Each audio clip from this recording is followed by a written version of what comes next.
সাহাবীরা অবাক হয়ে শুনতে লাগলেন। আল্লাহ নবী সাহাবীরা প্রশ্ন করলেন, ও আলী, আপনার পিছনে কেটে যাওয়া তীর দুটো যে বার করে নিয়েছি আপনি কি জানেন?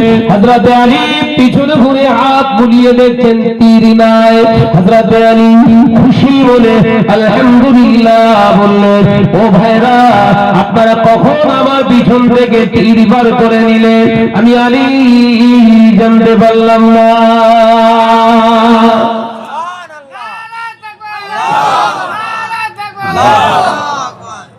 কখন বার করলে? বলে আপনি নামাজ আদায় করছিলেন তখনই তো।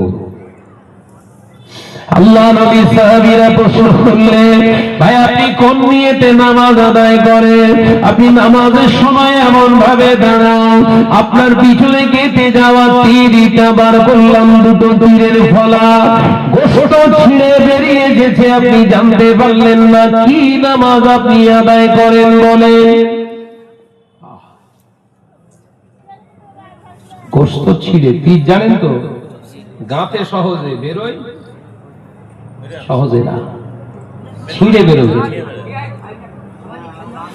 ও মেয়েরা, হযরত আলী রাদিয়াল্লাহু তাআলা আনহু চোখ ভরে পানি বেরিয়ে এলো।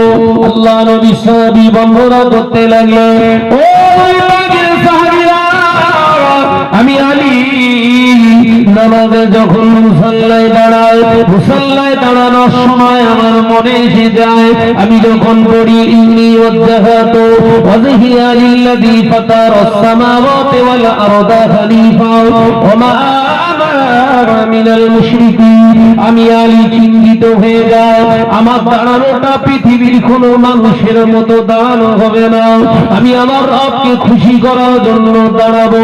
অর্থাৎ আমার মনে মনে চিন্তা হয়, এটা আমি জমিনের উপরে দাঁড়াচ্ছি না, এটা হলো সিরাতে ফুলের উপরে দাঁড়িয়ে গিয়েছি, সিরাতের উপরে দাঁড়িয়ে রয়েছি। আমি আমার রবের সামনে সিরাতের উপরে দাঁড়িয়ে রয়েছি।